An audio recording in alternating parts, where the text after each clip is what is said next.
오늘은 담임 목사님께서 설교하시지 않고요. 제가 새벽 기도를 인도하게 되었습니다. 담임 목사님께서 또 어저께 열왕기 상이 이제 마쳤잖아요. 그래서 다음 주부터 열왕기 하를 시작하는 게 더 좋고, 또 담임 목사님 어저께 아침에 일찍부터 가셔서 오후까지 계속 환경센터에서 이제 일을 하셔서 조금 쉬시기도 해야 되고, 그래서 오늘은 제가 인도를 하고요. 열왕기 하 강의를 다음 주부터 또 담임 목사님께서 새롭게 이제 이어서 하시겠습니다. 여러분 이따 기도하실 때 또 특별히 6월 초인데도 벌써 날씨가 많이 더워졌습니다. 또 우리 환경센터에 계시는 장로님들도 더운데 또 더 이렇게 건강 할 수 있도록 여러분 기도해 주시고, 또 특별히 성도들 중에서 더운 날씨에도 더운 곳에서 예를 들어서 식당에서 불 앞에서 일하신다든지 아니면 야외에서 일하셔야 된다든지 그런 분들이 많이 계십니다. 그런 분들의 건강을 위해서 또 같이 기도해 주시면 좋을 것 같습니다. 오늘은 사무엘하 12장 7절부터 10절까지 말씀으로 하나님의 은혜를 나누겠습니다. 사무엘하 12장 7절부터 10절까지의 말씀을 한 목소리로 봉독하도록 하겠습니다. 나단이 다윗에게 이르되 당신이 그 사람이라 이스라엘의 하나님 여호와께서 이와 같이 이르시기를 내가 너를 이스라엘 왕으로 기름 붓기 위하여 너를 사울의 손에서 구원하고 내 주인의 집을 내게 주고 내 주인의 아내들을 내 품에 두고 이스라엘과 유다 족속을 내게 맡겼느니라. 만일 그것이 부족하였을 것 같으면 내가 내게 이것저것을 더 주었으리라. 그러한데 어찌하여 내가 여호와의 말씀을 업신이 여기고 나 보기에 악을 행하였느냐. 내가 칼로 햇사람 우리야를 치되 암몬 자손의 칼로 죽이고 그의 아내를 빼앗아 내 아내로 삼았도다. 이제 내가 나를 업신이 여기고 햇사람 우리야의 아내를 빼앗아 내 아내로 삼았은즉 칼이 내 집에서 영원토록 떠나지 아니하리라 하셨고. 아멘. 7절부터 10절까지만 봉독했는데 오늘은 사무엘하 12장 1절부터 15절까지의 전체 내용을 가지고 죄는 씻을 수 있습니다 라고 하는 제목으로 말씀을 나누겠습니다. 여기 보시면 제목에 죄는 씻을 수 있습니다 하고 뒤에 물음표가 달려 있습니다. 이 물음표를 잘 기억을 하시면서 같이 말씀을 나누면 좋겠습니다. 오늘 설교의 주제는 죄와 회개와 관련된 것입니다. 제가 그 새벽기도 인도할 때 주기도문 설교를 쭉 했었는데요. 그 주기도문 설교 중에서 용서에 관해서, 죄와 용서에 관해서 2번에 걸쳐서 설교를 했습니다. 그 설교를 참조를 하시면 좋겠고요. 이거에 이어서 좀 더 보충하는 설교라고 생각을 해주시면 좋겠습니다. 주기도문 설교에서 제가 영화 밀양에 대해서 말씀드린 적이 있습니다. 여기에서 유괴범 이야기를 하면서 죄를 회개하는 것은 하나님과의 관계뿐만이 아니라 그로 인해서 깨어진 결과까지도 회복해야 한다. 그로 인해 상처받은 사람을 회복시키는 것도 회개에 포함되는 것이다 라는 이야기를 드렸습니다. 오늘은 이와 연결되어서 참된 회개, 하나님께서 원하시는 참된 회개, 다윗의 회개를 통해서 참된 회개가 무엇인지 함께 이야기를 나누어 보고자 합니다. 새벽부터 조금 무거운 어떤 예화를 들게 되어서 죄송합니다. 2003년에 어떤 굉장히 충격적인 사건이 사회면에 보도된 적이 있습니다. 경제적인 어려움을 이유로 한 20대 청년이 자신의 7살 그리고 6살 된 2 자녀에게 수면제 그리고 신경안정제를 먹여서 정신을 몽롱하게 한 후에 백주대낮에 동작대교에서 한강에 그대로 던져서 살해한 충격적인 사건이 발생했습니다. 굉장히 사회적으로 매우 충격적인 사건이어서 보도가 대대적으로 많이 되었던 기억이 있습니다. 그때 이제 현장 검증을 하는데 그때 많은 기자들이 몰려서 현장 검증을 지켜봤습니다. 그리고 한 기자가 그 청년에게 인터뷰를 시도를 합니다. 글씨가 작아서 잘 안 보이시겠지만 한 청년 그 기자가 심경을 묻자 자기가 착잡하고 괴롭습니다 이렇게 이야기를 합니다. 기자가 이제 이 청년에게 왜 그랬습니까? 이렇게 질문을 하니까 먹고 살 방법이 없어서 힘들어서 그랬다라고 이제 이야기를 합니다. 그러니까 이제 기자가 이렇게 이야기를 하는 거죠. 왜 같이 죽지 않고 자녀들만 죽였습니까? 하니까 이 사람이 이렇게 대답을 합니다. 내가 기독교인이라서 자살을 할 수 없었다. 그리고 기자가 그 이야기를 듣고 황당해서 이런 질문을 합니다. 아니 기독교인인데 사람 죽이는 건 괜찮습니까? 라고 하니까 이 사람이 죄는 씻을 수 있습니다 라고 대답을 합니다. 그래서 이게 인터넷에 찾아보시면 죄는 씻을 수 있습니다 사건으로 불리기도 합니다. 왜냐하면 이 이야기가 이 죄는 씻을 수 있다, 자녀를 죽인 천인 공노할 죄를 지어놓고 죄는 씻을 수 있다, 기독교인이라서 자살은 못했지만 죄는 씻을 수 있다라고 이야기하는 이 사람의 이 이야기가 세상의 많은 사람들에게 큰 충격으로, 인간성을 잃은 행동으로 비춰졌기 때문입니다. 마치 괴물처럼 그렇게 비춰지고, 사실 이것이 기독교의 올바른 교리가 아님에도 불구하고 사람들이 이 내용을 보고 기독교인들을 비판하고 기독교에 대한 비판적인 시각을 가질 수밖에 없는, 누가 봐도 이상하잖아요. 그럴 수밖에 없는 그런 상황이 발생을 해버렸습니다. 이러한 극단적인 사례가 있지만 이뿐만이 아니라 사실은 저도 또 우리 주변에도 죄를 짓고 난 후에 이 죄 하나님께 회개하면 되지, 회개 기도하면 괜찮아 이야기하면서 그 죄에 대한 책임을 방기하는 경우가 정말 많이 있습니다. 이러한 회개가 참된 회개라고 할 수 있을까요? 이 사람이 여기서 죄는 씻을 수 있다라고 얘기하고 하나님께 죄송합니다 얘기한다고 해서 그 회개가 참된 회개일까 한번 생각해 볼 필요가 있습니다. 오늘 우리는 이 본문에 나타난 다윗의 회개 과정을 통해서 우리가 죄를 지은 후에 참된 회개를 위하여 필요한 과정들이 무엇인지에 대해서 함께 생각을 해보고자 합니다. 오늘 본문 사무엘하 12장인데요. 그 앞에 보면 무슨 내용이 나오냐면 여러분 잘 아시다시피 다윗이 우리야의 아내 밧세바를 범한 후에 그 밧세바가 임신을 하자 그 사실을 숨기기 위해서 남편인 우리야를 승리할 가능성이 없는 치열한 격전지로 보내서 죽게 만드는 그 다윗의 심각한 범죄가 기록이 되어져 있습니다. 그리고 이 12장에서는 하나님께서 나단 선지자를 보내서 다윗을 책망하고 다윗이 그 책망에 응답하여 회개하는 장면이 등장을 합니다. 이 장면을 통해서 다윗이 어떻게 회개에 이르게 되었는지 같이 한번 살펴보겠습니다. 먼저 사무엘하 12장 1절부터 4절까지의 말씀을 한 절씩 교독하도록 하겠습니다. 여호와께서 나단을 다윗에게 보내시니 그가 다윗에게 가서 그에게 이르되 한 성읍에 두 사람이 있는데 한 사람은 부하고 한 사람은 가난하니 그 부한 사람은 양과 소가 심히 많으나 가난한 사람은 아무것도 없고 자기가 사서 기르는 작은 암양 새끼 한 마리뿐이라. 그 암양 새끼는 그와 그의 자식과 함께 자라며 그가 먹는 것을 먹으며 그의 잔으로 마시며 그의 품에 누움으로 그에게는 딸처럼 되었거늘 어떤 행인이 그 부자에게 오매 부자가 자기에게 온 행인을 위하여 자기의 양과 소를 아껴 잡지 아니하고 가난한 사람의 양 새끼를 빼앗아다가 자기에게 온 사람을 위하여 잡았나이다 하니. 아멘. 나단 선지자를 다윗에게 보내서 나단이 이런 이야기를 하는 거죠.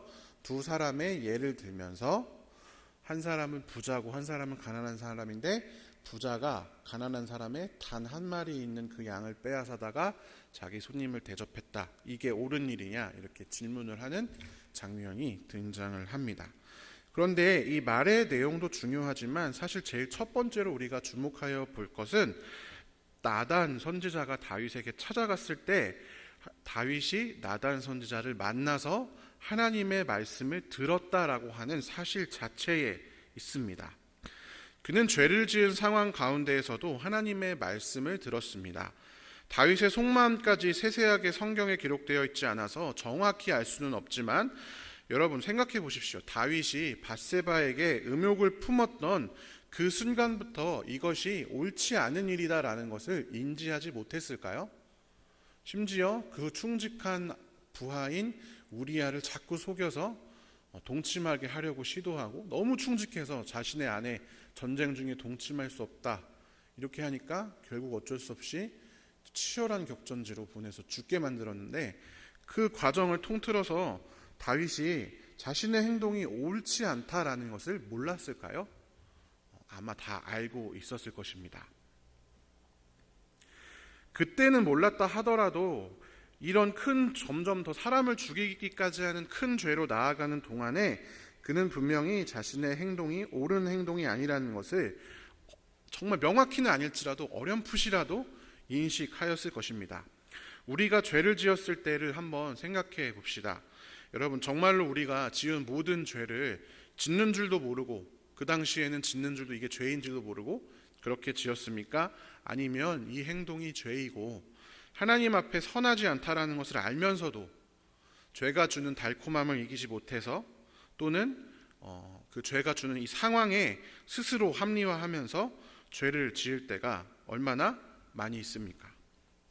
그것은 믿는 자들뿐만 아니라 믿지 않는 자들에게도 동일하게 적용됩니다. 왜냐하면 사람은 누구에게나 하나님께서 그의 마음에 양심을 심어 주셨기 때문입니다. 어찌되었든 나단이 다윗에게 찾아왔을 때 그 죄를 짓고 자기가 뭔가 찔려있는, 내가 뭔가 잘못한 상황이 해결되지 않았다라는 그 사실을 인식하고 있는 상황에서 하나님의 선지자가 찾아왔을 때 여러분, 누구나 어떻게 생각하게 될까요? 하나님께서 혹시 이 얘기를 하시려는 건 아닌가? 저 나단 선지자가 이 이야기를 하면 어떡하지? 라고 하는 불안감이나 의문이 충분히 들 수 있지 않겠습니까? 그러면 다윗은 왕이고 나단 아무리 선지자라고 하지만 다윗이 그 얘기 듣기 싫으면 그 말을 외면해버리거나 만나지 않거나 충분히 할 수 있는 권한이 다윗에게도 있었습니다. 그런데 다윗은 나단의 이야기를 들었습니다. 그리고 그저 그냥 단순히 듣고 한 귀로 듣고 한 귀로 흘린 것이 아니라 나단 선지자의 말을 듣고 경청하고 반응했습니다. 그것이 자신의 죄를 지적한 것이다 라고 하는 것을 바로 알지 못했는지, 아니면 알고서도 막 굉장히 오버해서 그랬는지는 잘 알 수 없지만, 어쨌든 그가 하나님의 책망을 받을 것이 두려워서 나단의 이야기를 듣기를 거절했다면 그가 과연 회개의 자리에 이를 수 있었을까요? 죄를 지은 어떤 상황에서 내 마음에 뭔가 껄쩍지근한 것이 있는 상황에서 바로 그 일에 대해서 누군가로부터 이야기를 듣는 것은 생각보다 쉽지 않습니다. 특별히 자신의 자존심과 걸려있는 왕인데요. 여러분, 왕인데 그런 나의 잘못을 남에게 지적받는 거 굉장히 어렵습니다. 사람은 누구나 자기를 방어하려는 방어 기제가 존재하기 때문입니다. 하지만 다윗은 죄를 지은 후에도 하나님의 사람을 존중하고 하나님의 말씀 앞에서 하나님의 말씀이 얼마나 중요한지를 깨닫고 하나님의 말씀을 듣고자 하는 자세를 잃지 않았습니다. 우리는 어떻습니까?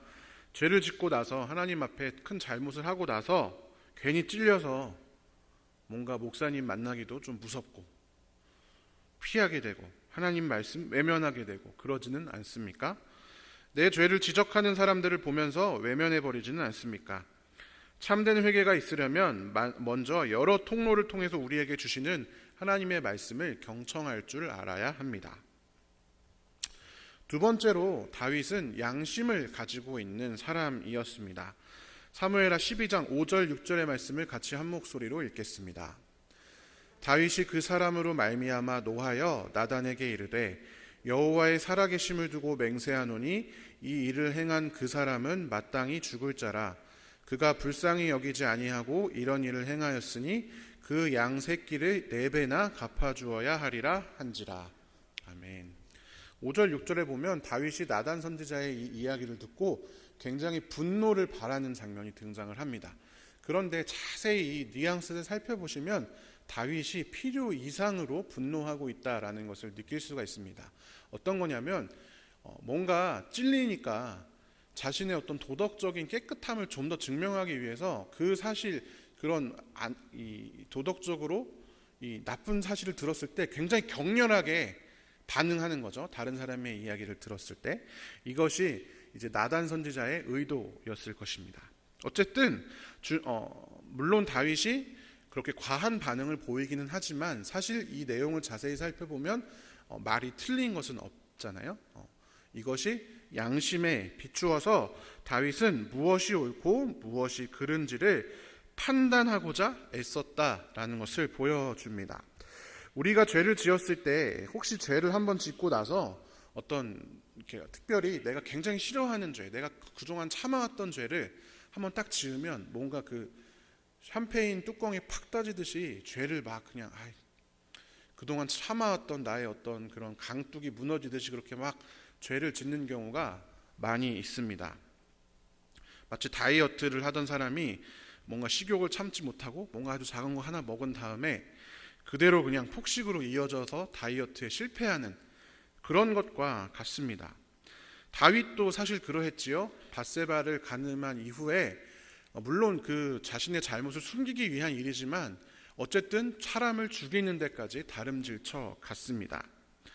그리고 다윗은 그 상황에서 충분히 이 다음 나단의 이야기를 듣고서도 사실 양심과 상관없는 선택을 할 수 있음에도 불구하고 선한 양심을 버리지 않았습니다.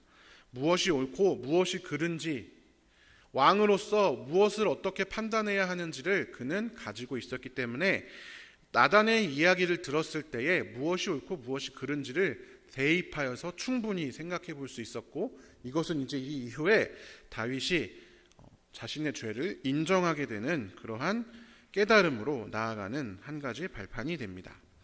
세 번째로 보면 이 다윗은 자신의 죄를 인정했습니다. 오늘 읽은 사무엘하 12장 7절부터 10절까지의 말씀을 보면 나단이 바로 그 사람이 당신이다, 그 나쁜 사람이 바로 당신이다, 그러면서 이제 다윗이 범한 죄를 마치 다 알고 있는 것처럼 전지적 작가 시점으로 쭉 얘기를 하는 장면이 등장을 한 거죠. 거기에 보면 7장 상반절에 나단이 다윗에게 당신이 그 사람이라, 왕이여 이렇게 한 것도 아니고 굉장히 왕 앞에 두고 바로 당신이 그 사람입니다, 그렇게 막 불같이 화를 내고 오버해서 막 했는데 당신이 바로 그 사람입니다 라고 이렇게 이야기를 한 거죠. 그리고 그에 대한 응당한 벌을 하나님께서 내리실 것이다 이렇게 선포했습니다. 이에 대해서 다윗이 어떻게 반응을 하였을까요? 사무엘하 12장 13절 상반절의 구절을 함께 읽어보겠습니다. 다윗이 나단에게 이르되 내가 여호와께 죄를 범하였노라 하매. 아멘. 그는 나단의 이야기를 듣자마자 바로 자신이 하나님 앞에 죄를 지었음을 고백하고 하나님 앞에 엎드렸습니다. 여러분, 당시에 그 주변 지역 둥근동 지방 지역의 왕들의 행태를 살펴볼 때에 사실은 왕이었던 다윗이 부하의 아내를 뺏어서 자신의 아내로 삼는다고 해도 사실 하나님 앞에서는 죄일 수 있지만 그 당시 사람들이 아무도 그걸 이상하게 생각하지 않았을 것입니다. 그런 왕들이 더 많았고 그런 왕들이 사실 대부분이었겠죠. 왕으로서는 충분히 용인될 수 있는 일이기도 했습니다. 그러므로 다윗은 나단의 이 이야기를 듣고 아니 내가 왜 그 사람이냐, 나는 그 정도는 아니지 않냐, 물론 내가 잘못을 한 건 맞지만 사람들 다 그렇게 하는데 이 악한 부자의 나를 비교하다니 이 못난 놈 하면서 막 할 수도 있었지 않겠습니까? 그런데 그렇게 하지 않고 자기 변명을 하지 않고 아니면 성경에 나온 수많은 악한 왕들처럼 선지자의 말을 흘려 듣거나 아니면 그 왕의 뜻을 거스른다고 해서 죽이거나 옥에 가두거나 할 수도 있었는데 그렇게 하지 않고 자신의 죄를 깨닫는 순간 자신을 방어하려는 어떤 시도도 하지 않고 하나님 앞에 자신의 죄를 담담히 고백할 줄 아는 용기가 있는 그런 사람이었다라는 것입니다. 여기서 한 가지 더 눈여겨봐야 할 것이 있습니다. 이 구절을 보면 내가 여호와께 죄를 범하였노라, 이것이 다윗의 회개의 전부입니다. 물론 이제 51편에 가면 시편 51편에 다윗이 아주 절절하게 하나님께 회개하는 장면이 나오지만 이 부분에선 분명히 다윗은 내가 여호와께 죄를 범하였노라 이렇게만 이야기하고 있습니다. 여러분, 뭔가 우리가 회개 기도할 때랑 한번 비교해 보십시오. 뭐가 하나가 빠져 있는 것을 알 수 있습니다. 우리가 잘못하고 회개할 때 뭐가 없을까요? 용서해 주십시오가 없습니다.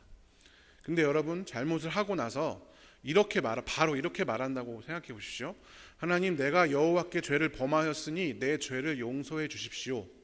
다윗이 이 상황에서 바로 그렇게 이야기를 했다고 한번 가정을 해봅시다. 그럼 다윗의 이 이야기, 그렇게 만약 이야기를 한다면 그 말의 핵심은 뭡니까? 그 말의 핵심, 진짜 다윗이 하고자 하는 것은 죄를 용서해달라는 간구가 사실 가장 큰 것이 되겠죠. 그런데 다윗은 죄를 용서해달라는 간구를 하기에 앞서서 내가 하나님께 죄를 범했다라는 사실만 고백을 했습니다. 이것이 왜 중요한 차이가 될까요? 우리의 회개의 기도의 패턴을 생각해 볼 때 이러한 죄를 지었으니까 용서해 주세요라고 했을 때 핵심이 아까 말씀드렸다시피 죄에 대한 고백이 아니라 용서해 달라는 요구가 된다라고 하는 것입니다. 죄에 대해서 이 죄가 얼마나 하나님을 아프게 하고 하나님 앞에 이게 얼마나 큰 죄인지에 대해서 통렬하게 인식하고 고백하기 전에 뭔가 내 마음에 있는 이 껄쩍지근함을 해결하기 위해서 용서를 해달라고 하나님께 떼쓰는 것과 같다라고 하는 것입니다. 혹시 우리는 용서라고 하는 결과를 얻기 위해서 내가 지은 죄를 정말 그게 죄인지 알지도 못하면서 얼마나 그게 큰 죄인지 그 죄로 인해서 우리의 삶에 또 피해자들의 삶에 또는 하나님과의 관계에 어떠한 문제가 발생했는지 더 고민하고 더 깨닫고 더 알아보기도 전에 그저 죄의 목록을 하나님께 제출해버리고 결제 서류에 도장 찍어주시기를 요구하고 있는 것은 아닌지요. 하나님은 그냥 죄 목록만 제출하면 도장 찍어서 아니면 죄 목록을 자판기에 집어넣으면 음료수가 나오듯이 버튼을 누르면 하나님은 그냥 그렇게 하시는 분처럼 우리가 생각하고 있는 것이 아닙니까? 용서의 수단으로 죄에 대한 고백을 이용하는 것이 죄된 우리들의 모습이다라고 하는 것입니다. 참된 회개는 죄에 대한 고백 그 자체가 목적이고 결과이며 하나님과의 관계의 핵심이 되어야 하는 것입니다. 용서는 그에 대한 하나님의 응답으로 주어지는 것이고 용서의 주권은 우리에게 있는 것이 아니라 하나님께 있는 것입니다. 그래서 죄는 씻을 수 있는 것이 아니라 우리가 씻을 수 있는 것이 아니라 하나님께서 우리 죄를 씻어 주실 수 있는 것일 뿐입니다. 마지막으로 다윗은 자신의 죄에 대해서 책임을 지는 사람이었습니다. 책임을 진다라고 하는 것은 죄로 인하여 발생하는 결과를 받아들일 줄 안다라고 하는 것입니다. 사무엘하 12장 14절에서 나단은 다윗에게 참으로 무서운 선포를 합니다. 이 일로 말미암아 여호와의 원수가 크게 비방할 거리를 얻게 하였으니 당신이 낳은 아이가 반드시 죽으리이다. 즉 밧세바와의 관계에서 태어난 그 아들이 죽을 것이다 라고 선언을 합니다. 그런데 이 14절 이후에 15절부터 23절까지 내용을 자세히 살펴보면 다윗의 행동이 굉장히 특이한 것을 알 수 있습니다. 15절에서 보면 아이가 이제 앓기 시작합니다. 그리고 16절, 17절에는 다윗이 아이를 위해서 기도하는 장면이 나옵니다. 그냥 기도하는 것이 아니라 금식하고 밤새도록 땅에 엎드려서 기도하고 옆에 있는 시종들이 와서 좀 너무 힘드니까 일어나십시오. 밥 좀 드십시오. 얘기해도 그러지 않고 간절히 기도하는데 7일 만에 아이가 죽습니다. 그러자 다윗은 아이가 죽은 다음엔 슬픔을 거두고 일어나서 씻고 행색을 바르게 하고 식사도 하고 예배도 드립니다. 그러니까 신하들이 궁금한 거예요. 이상한 거예요. 아니 살아있을 때는 그렇게 막 힘들어하고 눈물 흘리고 그러더니 죽으면 더 힘들어야지 정상인데 왜 죽었는데 일어나서 식사를 합니까? 도대체 이게 무슨 일입니까? 하니까 다윗이 아이가 살았을 때 내가 그렇게 간절히 기도한 건 혹시 하나님께서 나를 불쌍히 여겨서 애를 회복시켜 주시지 않을까 한 거였는데 이제 죽었으니까 내가 어떡하겠냐. 내가 그를 다시 돌아오게 할 수는 없다. 이렇게 이야기를 하면서 장면이 마무리가 됩니다. 이것을 통해서 우리가 알 수 있는 것은 무엇이냐. 자신의 죄를 회개하며 눈물을 흘리고 아들을 살리기 위해서 애를 썼지만 그의 뜻대로 되지 않았으므로 더 좌절하거나 낙심해야 하는 것이 당연한 일일 텐데 그는 그렇게 하지 않았다라는 것입니다. 왜냐하면 이 일이 자신의 죄로 인해서 생겨난 일임을 알고 있었기 때문입니다. 자신의 죄에 대해서 자기가 감당해야 할 몫임을 그는 알고 있었습니다. 그래서 신하들 앞에서 죽기 전에는 혹시 하나님께서 그 처분을 되돌리실까 간절히 기도했지만 죽은 이후에는 물론 슬픔이 있었죠. 괴로웠을 것입니다. 신하들 앞에서는 그렇게 행동했지만 보이지 않는 곳에서 그 사랑하는 아이의 죽음을 가지고 얼마나 애통하고 가슴 아파했겠습니까? 그렇지만 그는 그 슬픔과 그 고통과 그 아픔마저도 자기가 책임져야 할 죄의 결과라는 사실에 대해서 알고 있었기 때문에 이런 행동을 했다라고 하는 것입니다. 그는 자신의 죄를 향한 하나님의 징벌을 피하려고 하지 않았습니다. 예고된 죄의 결과를 앞두고 그 뜻을 돌이키시기를 간구했지만 그 징벌이 성취된 뒤로는 자신의 죄에 대한 결과 앞에서 수긍하고 그에 대한 고통을 묵묵히 감당했습니다. 기껏 회개 기도를 드리고도 죄 때문에 발생하는 상처 혹은 책임은 자꾸 피하려고 하고, 뭔가 내가 죄를 지었는데 회개했는데 뭔가 내 인생에 힘든 일이 생기면 하나님 내가 회개했는데 나한테 왜 이런 징벌을 주세요? 라고 이야기하는 그러한 우리의 모습, 이러한 모습과 비교해보면 참으로 부끄러운 순간이 아닐 수가 없습니다. 말씀을 이제 마무리하겠습니다. 우리가 참된 회개를 하기 위해서는 죄를 지은 이후에 하나님의 말씀을 외면하지 않고 오히려 죄를 지은 상황일수록 말씀을 통해서 또한 주변의 상황들을 통해 이 죄에 대한 깨달음을 얻기 위해서 애써야 합니다. 죄를 지었다고 해서 자신을 죄에 그대로 내버려 두고 방치하지 않고 선한 양심을 지키기 위해서 애써야 합니다. 죄로 인한 결과를 두려워해서 섣불리 용서라는 결과만을 얻기 위한 거짓된 회개가 아니라 자신의 죄가 어떤 것인지에 대한 처절하고 통렬한 인식과 인정이 필요합니다. 그 후에 내 죄로 인해 깨어진 것들과 하나님의 견책에 대해서 인정하고 책임을 다해야 합니다. 더 이상은 우리의 후한무치함 때문에 예수 그리스도의 귀한 보혈과 십자가의 구원과 죄사함의 은혜가 값싼 것, 이상한 것, 반인간적인 것으로 비춰지는 일이 발생하면 안 됩니다. 우리가 참된 회개에서 벗어나서 죄는 마음대로 짓고 회개는 마음대로 하고 그러한 인생이 된다면 자신의 책임을 방기하고 배를 떠나고서도 나는 아무 잘못 없다라고 당당하게 얘기하는 세월호 선장과 다를 것이 무엇이 있겠습니까?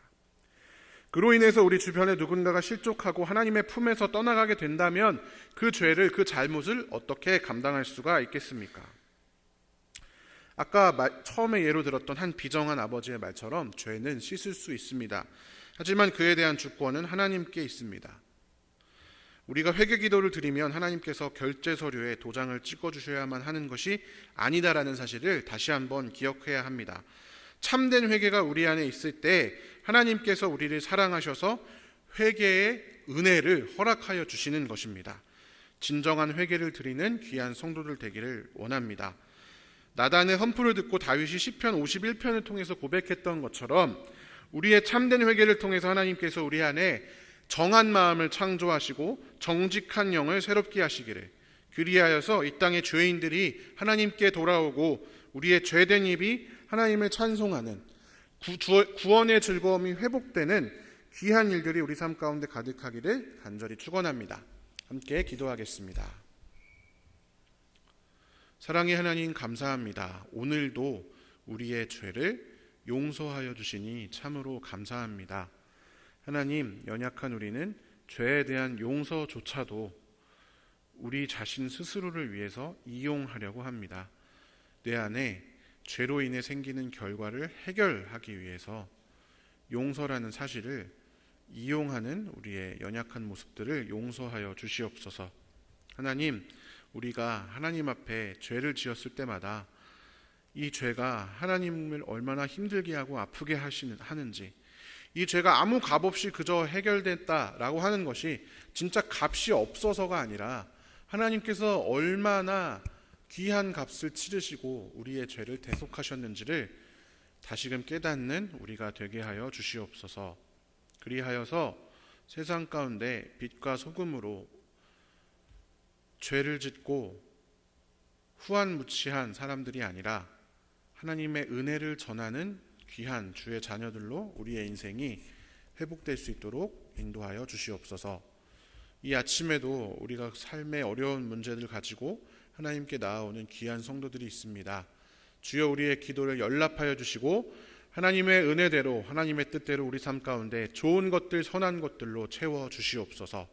특별히 육신의 연약함으로 위해서 기도하는 많은 성도들이 있습니다. 주님께서 그들을 기억하여 주시고 또한 더운 날씨에 더운 곳에서 일하는 많은 성도들 또 많은 사람들 주님께서 기억하여 주셔서 건강을 지켜 주시옵소서. 감사드리며 예수님의 이름으로 기도합니다. 아멘.